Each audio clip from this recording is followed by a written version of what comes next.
Olá, seja bem-vindo à nossa 11ª aula do módulo Teologia do Orgulho, esse módulo que é trazido a você pela Escola de Teologia Charles Spurgeon e que tem por objetivo nos ajudar a refletir de uma maneira devocional, pastoral, um módulo um pouco mais pastoral, mas também bíblico-teológica a respeito de um assunto tão pouco tratado em nosso tempo.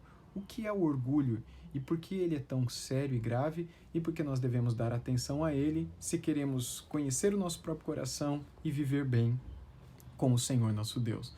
A gente tem visto nas últimas aulas um pouco sobre como os 10 mandamentos nos ajudam a confrontar o nosso orgulho e a nossa arrogância. E nessa 11ª aula nós continuaremos a ver os 10 mandamentos e veremos os últimos 3, os mandamentos 8, 9 e 10, procurando entender como esses últimos 3 mandamentos dos 10 mandamentos também apontam para o orgulho, também nos ajudam a olhar para o orgulho do nosso coração e a rejeitarmos esse orgulho e corrermos para os braços do Senhor, obedecendo a palavra do Senhor, amando o Senhor e vencendo contra tudo aquilo que nos afasta de Deus. Vamos então a eles. Eu quero ler com vocês aqui o texto bíblico de Êxodo 20, no qual nós lemos os últimos 3 mandamentos. Está em Êxodo 20, versículos 15, 16 e 17, que dizem assim: Não furtarás. 8º mandamento. Não dirás falso testemunho contra o teu próximo. 9º mandamento. E o 10º mandamento: Não cobiçarás a casa do teu próximo. Não cobiçarás a mulher do teu próximo, nem o seu servo, nem a sua serva, nem o seu boi, nem o seu jumento, nem a sua casa na praia, nem a sua casa no campo, nem o carro do ano que ele comprou recentemente, nem o computador de ponta, nem o relógio, nem o celular de última geração que ele comprou, nem coisa alguma que pertence ao teu próximo. Muito bem, esses últimos mandamentos apontam mais uma vez para a nossa relação com o nosso semelhante, com o nosso próximo, né? Com as pessoas com as quais a gente convive e que, uma vez ofendidas, uma vez quebradas essas leis, elas nos colocam também contra Deus e não apenas contra o próximo. Algumas delas complicam a nossa vida e o nosso relacionamento com o próprio próximo, né? Como é o caso desse primeiro aqui dos 3, o 8º mandamento, não furtarás, que na verdade é uma defraudação daquele que está diante de nós. Se eu quebro esse mandamento, eu estou quebrando e destruindo e atrapalhando a vida dessa pessoa e defraudando essa pessoa. Então, a propriedade privada, que é um direito bíblico, logo quando eu tenho ideologias como o comunismo, por exemplo, que tira de nós a ideia de uma propriedade privada e que tudo deve ser estatizado, isso é contrário à lei de Deus, é contrário à palavra de Deus. O simples fato de existir esse mandamento, não furtarás, significa que eu estou tirando algo que é de alguém, logo esse alguém tem direito de ter esse algo, logo se ele teve esse algo é porque ele trabalhou para ter esse algo, ele comprou esse algo, logo ele teve capital para comprar esse algo. E é óbvio que isso não deve ser feito de uma maneira opressiva, de uma maneira ostensiva, de uma maneira errada, pecaminosa. Mas a Bíblia dá o direito da propriedade privada, isso é óbvio que para nós. Então a propriedade ela é colocada debaixo da vida e do casamento e da família e da história de alguém, da instituição de alguém. Quando eu vou para dentro desse algo que pertence a uma vida, a uma família, a uma instituição, a um grupo familiar, a uma pessoa, a uma propriedade privada, e eu tiro daquela pessoa aquilo que pertence a ela, isso é uma quebra de uma lei moral. Ter algo, a propriedade privada, é um valor moral. Ter algo meu é algo que traz consigo um valor moral. Não é algo errado você ter algo seu, você ter o seu carro, sua casa, seu celular, sua família. A propriedade privada é um direito e um valor moral instituído por Deus. E a quebra desse valor moral se dá quando alguém de fora vem e tira aquilo que é meu. É quando eu entro na tua casa e roubo a tua televisão. E você vai dizer, ah, tadinho, não tem problema, ele não teve dinheiro para comprar dele, pode levar. Eu vou comprar outra, eu vou trabalhar para ter outra. Aí na semana seguinte, o meu vizinho vai lá e rouba a sua televisão nova. E aí você diz, ah, tadinho, ele é pobre, ele não tem o direito, eu vou trabalhar para comprar outra. Aí você compra a terceira. E aí o vizinho do outro lado vai e rouba a terceira. Vai chegar uma hora que você vai fazer o quê? Opa, peraí, é a minha televisão. Ah, é sua? Mesmo os comunistas, mesmo aqueles que têm uma visão anticristã e errada da palavra de Deus, num determinado ponto eles vão concordar que a força policial estatal tem que frear esse roubo que está acontecendo. Embora existem alguns que justificam até mesmo o roubo e que acreditam que deva existir o direito ao assalto. Aqui no nosso país, no Brasil, existe uma deputada federal no Rio de Janeiro que defende isso. Numa entrevista aqui em 2018, ela declarou justamente com essas palavras: eu acho que as pessoas têm que ter direito ao assalto. É uma maluquice sem tamanho, né? É um absurdo, assim, incomensurável, para usar uma palavra aqui feia. É ridículo, é simplesmente ridículo. O fato, então, é que o Senhor coloca o furto como sendo fruto do orgulho no nosso coração, da arrogância. Eu acho que eu tenho o direito de tirar o que é seu, então eu vou entrar na sua casa e vou roubar isso. Eu acho que eu tenho o direito de entrar no seu site e roubar o que está lá dentro. Eu acho que eu tenho o direito de fazer cópia daquilo que está guardado ali. Eu acho que eu tenho direito, eu acho que eu tenho direito. Eu acho que você não tem direito de nada. Como é que você acha que você tem direito disso? Quem te disse que você tem direito disso? A palavra de Deus deixa absolutamente claro que o único direito que nós temos é daquilo que nós conquistamos ou daquilo que nós ganhamos pela graça do Senhor Deus. Tirar aquilo que é do outro é orgulho, arrogância e pecado, defraudação. E a gente não pode agir dessa maneira, porque agir dessa maneira é quebrar o próprio mandamento de Deus, é agir contra Deus. Veja o que eu escrevi no meu livro, Um Guia para a Nova Vida. Deus espera que vivamos contentes com o que temos. E se Deus vier a nos dar mais, que aprendamos a repartir. Mas se Deus não vier a nos dar mais, que aprendamos a viver contentes com o que dele já temos recebido, crendo que ele nunca deixará faltar nada em nossas vidas. Lá em Tiago, capítulo 1, versos 9 e 10, Tiago escreveu: o irmão, porém, de condição humilde, glorie-se na sua na sua dignidade, e o rico na sua insignificância, porque ele passará como a flor do campo. Lá em 1 Samuel 2,7 está escrito: o Senhor empobrece e enriquece, abaixa e também exalta. Em Provérbios 11:24 está: a quem dá liberalmente, ainda se lhe acrescenta mais e mais. Ao que retém, mais do que é justo, ser-lhe-á em pura perda. Ou seja, esses são apenas alguns versículos bíblicos que falam sobre a pobreza e a riqueza, né? Eu coloco aqui no meu livro, e a Bíblia fala muito mais sobre esse assunto. Aliás, finanças e como lidar com recursos financeiros é um dos assuntos mais tratados em toda a Bíblia Sagrada. O motivo é simples: a nossa dificuldade em lidar com o assunto.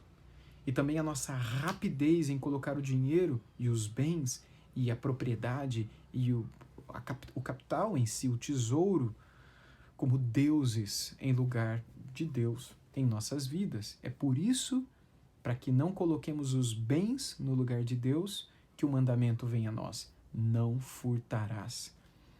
O que é do outro, é do outro. O que é nosso, é nosso.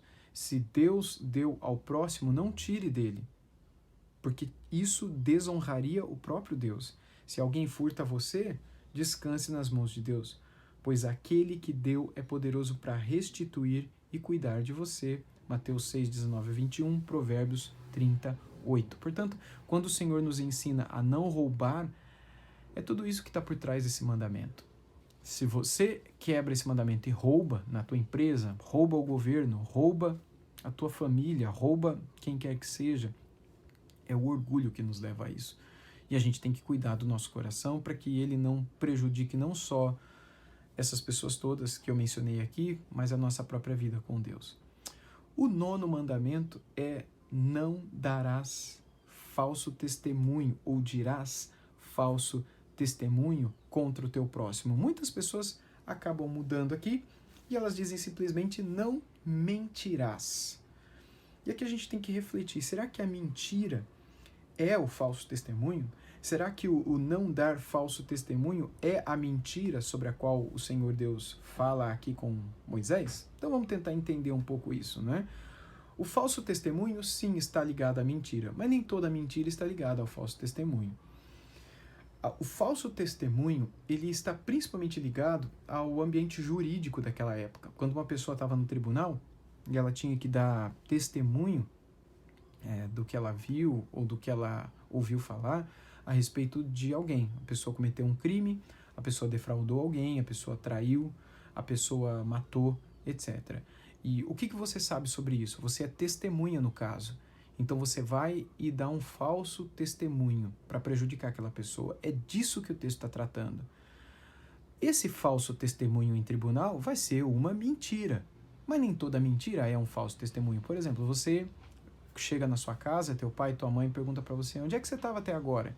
E você estava na casa do teu colega, mas você diz: ah, pai, eu estava na escola, é que demorou, porque a professora teve uma reunião depois da aula com os alunos, etc, e a gente ficou até agora. Mas na verdade não. Você matou a aula, você saiu na hora do intervalo e você foi para casa do teu amigo, na casa do teu colega jogar videogame. E você ficou lá até agora. Isso não é um falso testemunho. Você não está num tribunal, mas você está mentindo. Por isso, todo falso testemunho é uma mentira, mas nem toda mentira é um falso testemunho. Mas condenando o falso testemunho, Deus condena a mentira, logo a mentira está contemplada aqui e é por isso que você não pode mentir também. Outra razão pela qual você não pode mentir é porque o pai da mentira é o próprio diabo.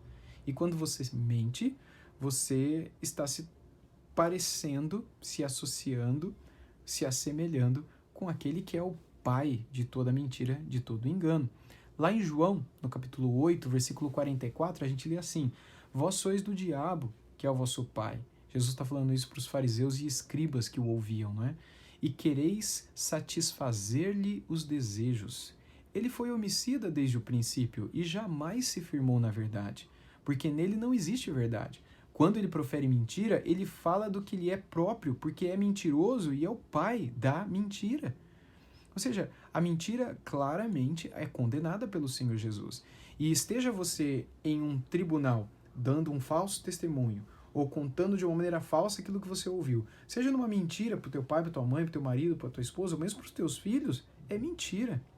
E como você não é filho do diabo, como você não é filho de Satanás, o falso testemunho não deve existir sobre qualquer circunstância em sua vida. Você não pode mentir sobre qualquer coisa. A mentira não pode estar presente na sua vida, em seus lábios, em sua mente. Você deve, eu escrevi isso no meu livro, você deve negar a si mesmo toda a tentação do coração de contar uma mentira ou de dar um falso testemunho sobre uma pessoa ou sobre uma situação. Toda mentira desonra a Deus. Deus é a verdade. E essa é a principal razão pela qual você deve viver sempre na verdade. Lembra quando os apóstolos, tristes pela morte do Senhor Jesus, e Jesus fala que ele estava indo preparar um lugar, e um dos apóstolos diz: mas para onde você está indo? A gente não sabe o caminho, o Senhor tem que falar para a gente. E Jesus olha para eles e diz, lá em João 14:6, eu sou o caminho, a verdade e a vida, e ninguém vem ao Pai senão por mim. Jesus disse: eu sou o caminho, eu sou a verdade, eu sou a vida. Ninguém vem ao Pai se não for pelo caminho, pela verdade e pela vida, porque Jesus é o caminho, a verdade e a vida, e ninguém vem ao Pai senão por Ele, Jesus, e Ele é a verdade. Se a minha vida não é composta da verdade, eu nunca vou para o Pai, eu não irei ao Pai. Se a minha vida não for a verdade, eu não estou no caminho. Se a minha vida não for a verdade, se em meus lábios não estiver a verdade, talvez nem vida haja em mim, vida nova, vida eterna, mas talvez ainda eu esteja perdido e debaixo da condenação eterna. Lá em Romanos 3, versículo 4, está escrito: seja Deus verdadeiro e mentiroso todo homem. Em 2 João, versículo 4, diz: fiquei sobremodo alegre em ter encontrado dentre teus filhos os que andam na verdade, de acordo com o mandamento que recebemos da parte do Pai. Eles andam na verdade. Deus espera que todos nós andemos na verdade. Viver e andar na verdade significa andar e viver no Pai, caminhar com Deus, ser amigo de Deus, ter comunhão com Ele o tempo todo, orar o tempo todo, vigiar o tempo todo. Vivemos e andamos na verdade porque nosso Pai é a verdade, nosso Salvador é a verdade. E o Espírito Santo que habita em nós também é chamado nas Escrituras de o Espírito da verdade. 1 João 5,7. O contrário disso seria andarmos no erro, ou no espírito do erro, ou espírito da mentira, tendo o diabo como pai, visto ser ele o pai da mentira, como a gente leu agora há pouco aqui, lá em João 8,44. Portanto, a única opção que resta para nós, diante da tentação da mentira, é dizermos não para ela e falarmos a verdade. E acreditarmos que as consequências serão administradas por Deus. E o Senhor nos honrará. O Senhor permitirá que situações ocorram, que situações surjam e ocorram para proteger você, mas nunca, nunca, jamais negue a verdade. Para a glória de Deus e para a tua própria alegria. Por mais difícil que isso apareça em certas situações, creia que o Senhor será fiel para guardar, proteger e dar um final melhor e feliz para você. Agora, há situações em que não, que a mentira ela é por qualquer coisa, e há pessoas que estão tão acostumadas a mentir que já nem sentem mais. Quando estão ali tentadas a contar alguma mentira, elas vão e mentem, e parece que aquilo nem dói na consciência delas. A consciência delas está de tal modo cauterizada, como Paulo escreveu a Timóteo, não é? Pelo pecado, pela mentira, que essas pessoas já nem sentem mais, elas simplesmente vão, mentem, e aquilo virou algo normal. E como elas não veem uma consequência imediata na vida delas, parece que Deus não vem e manda um raio na hora que elas cometem a mentira. Hoje tá tudo bem? Olha só, eu contei uma mentira e eu fui promovido no meu trabalho. Eu contei uma mentira e marquei um gol. Eu contei uma mentira e meu time foi campeão. Eu contei uma mentira e parece que o meu relacionamento com a minha esposa tá melhor, tá mais feliz. Então eu vou começar a mentir direto. Não se iluda. Cuidado com o seu coração. E não ande pelas vistas, pelas circunstâncias, mas pela palavra de Deus somente. O último mandamento, o 10º mandamento, também está ligado com o próximo. E é, de certo modo, uma recapitulação dos anteriores. Não cobiçarás. E Deus estende a lista aqui da cobiça para muita coisa. Ele diz lá, não é? Eu vou ler mais uma vez o texto, que está em Êxodo 20, 17. Não cobiçarás a casa do teu próximo, não cobiçarás a mulher do teu próximo, nem o seu servo, nem a sua serva, nem o seu boi, nem o seu jumento, nem coisa alguma que pertença ao teu próximo. Não cobiçarás. A gente poderia resumir o mandamento aqui simplesmente com não cobiçarás. Mas o Senhor, Deus, explica um pouco mais para que eles entendessem exatamente do que Deus queria dizer. Isso porque o tempo todo a gente cobiça. E vamos falar a verdade, a gente já nasce cobiçando. A cobiça pelo leite materno, quando a gente nasce, o desejo pelo leite materno, mas é algo natural, não é pecaminoso aqui. E aí nós crescemos e o nosso coração começa a ver e, eu quero aquilo, eu quero aquilo outro. Puxa, aquela pessoa comprou, você tem isso. Puxa, eu quero ter esse livro que você tem aí na sua casa. E aí a gente começa a cobiçar aquilo que é do outro. E há uma certa medida em que isso não é pecaminoso, em que é natural que a gente deseje as coisas e a gente trabalhe por elas e a gente vá até que a gente consiga comprar aquilo. O ponto é quando isso se torna pecaminoso e a gente faz isso a qualquer custo, a qualquer preço, a gente faz isso passando por cima de pessoas, disposto a mentir, disposto a pecar para poder chegar onde a gente quer. Isso é pecado. Por outro lado, a cobiça pecaminosa, ela também aponta uma realidade interna no nosso coração, que é a realidade do descontentamento. Quando você não é contente, feliz, satisfeito com o que Deus tem te dado. E o descontentamento, quando ele existe na sua vida, não adianta você ter mais, porque quando você tiver mais, você vai querer mais, porque o descontentamento não é satisfeito com a aquisição daquilo que você deseja. É uma doença, é uma praga, é um pecado que, a menos que você seja transformado, ninguém nem nada arranca isso do seu coração. Você tem 10, e aí você quer ter 200.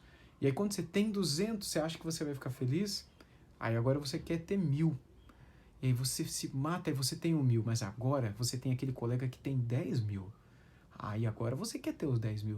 Poxa, antes você não tinha nem 200, mas agora você já tem 1000, você está próximo, por que não? E aí você vai. Você nunca estará contente, nunca estará feliz, nunca estará satisfeito.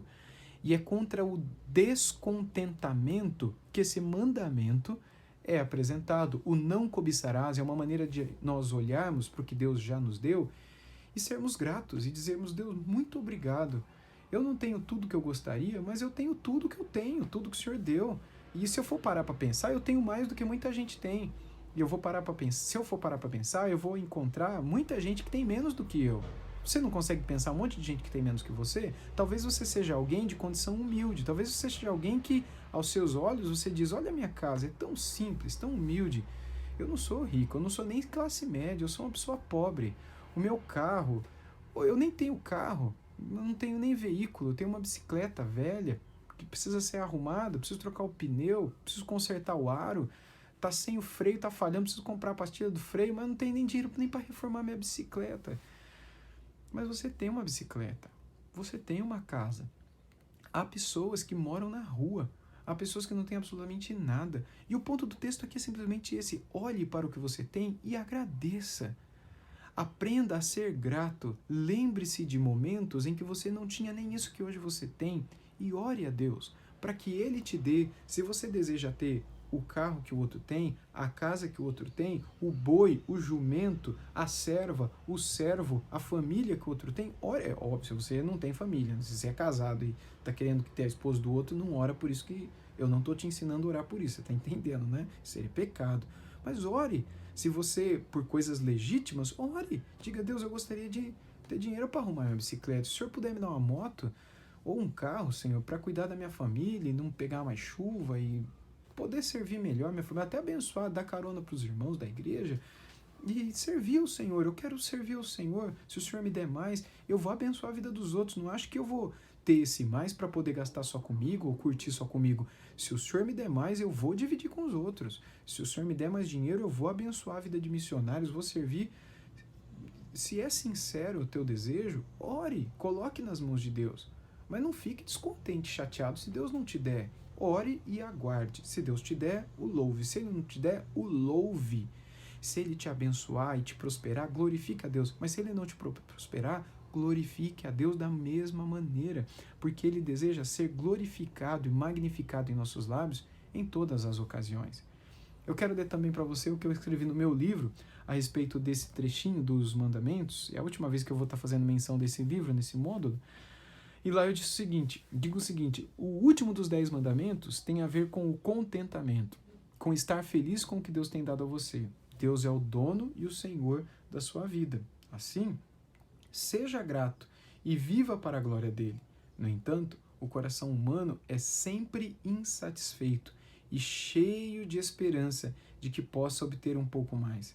Ele está sempre pronto para olhar para o lado e querer o que é do outro. Não importa quão bela é a grama no seu quintal. A grama do vizinho sempre parecerá mais verde do que a sua.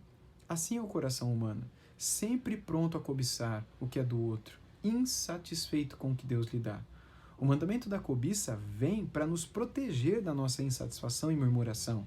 E não se engane, se você estiver sempre cobiçando e ambiciando mais e mais, você nunca estará satisfeito, pois a cobiça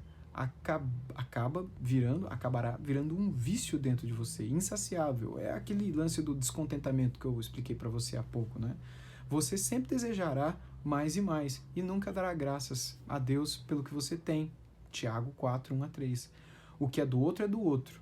E não só é errado tirar do outro, como também é errado querer o que é do outro. Não é só roubar, furtar, mas é ficar nutrindo no seu coração e ficar ansioso e ficar alimentando essa cobiça pelo que é do outro. Há um limite para os desejos do nosso coração. É natural que a gente deseje, mas há um limite. Logo, é natural que a gente cobice, mas há um limite. E o extrapolar disso é o pecado. Olhar, gostar e querer não é errado, se isso não se tornar uma loucura dentro da sua cabeça. Não é errado, nem pecado olhar, gostar e querer uma casa, um carro, um vestido, um sapato. Mas é errado quando você perde noite de sono por causa daquilo que você deseja, ou quando o seu desejo se torna maior do que você pode conter. Então você quebrou o 10º e último mandamento. Onde o orgulho entra aqui, ele entra pelo fato de você achar que o que Deus está te dando está errado. Se Deus é Deus, Ele deveria te dar mais. Se Ele é Deus, onde já se viu esse carro que você tem? Se Ele é Deus, Ele deveria dar um carro melhor. Se Ele é Deus, você deveria morar num bairro melhor, numa casa melhor, que fosse digna do Rei dos Reis. Como é que você vai chamar alguém para para ir na tua casa, por exemplo, e aí essa pessoa descobre que você é filho de Deus e, poxa, um filho de Deus vivendo nessa situação, imagina, filho de Deus é alguém rico, bonito, vistoso, cabeludo, cheiroso. Essa teologia da prosperidade, que eu gosto de chamar de o evangelho segundo o diabo, é o que muito se prega hoje em dia, mas não é isso que nós encontramos nem na vida, nem nas palavras do nosso Senhor Jesus, nem na vida, nem nos ensinamentos dos apóstolos. Mas é isso que a gente vê na proposta de Satanás para Jesus, lá na tentação do deserto, e que a gente encontra em várias seitas e heresias ao longo de toda a história da igreja. E que a gente encontra em muitas igrejas cristãs hoje em dia também. Infelizmente, nesses lugares, o evangelho segundo o diabo tem sido mais pregado, quisto e amado do que o próprio evangelho bíblico de Jesus. E é orgulho você achar que o que Deus tem te dado é pouco. É orgulho e arrogância você achar que Deus não sabe o que está fazendo e que o que Ele está oferecendo está errado. Você merece mais, você deveria receber mais, deveria ser diferente.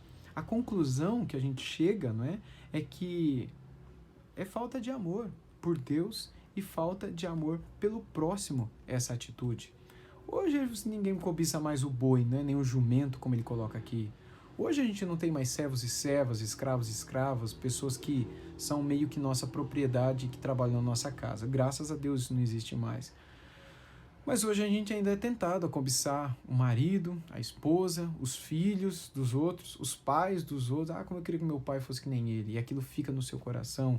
Ou o sapato, o cabelo, o corpo, o estilo de vida, o dinheiro, a casa, o carro, a moto, as viagens. Se isso tudo ainda está no seu coração, não deixe que o orgulho te leve a passar por cima de tudo e de todos, até mesmo da tua comunhão com Deus, para você obter isso tudo. Mas creia que o Senhor é poderoso para cuidar de você. Aprenda a ser contente e satisfeito com Deus, com tudo que Deus tem te dado. E coloque diante dele. Se ele quiser, ele vai te dar. O nosso Deus é tão bom, é tão maravilhoso. Lembra do que o Espírito do Senhor nos disse lá em Efésios, por meio do apóstolo Paulo, quando ele diz, ora, aquele que é poderoso para fazer infinitamente mais do que tudo quanto a ele pedimos ou pensamos, a ele seja a glória em Cristo Jesus e na igreja. Ele é poderoso para fazer muito mais do que você pensa ou pede a ele.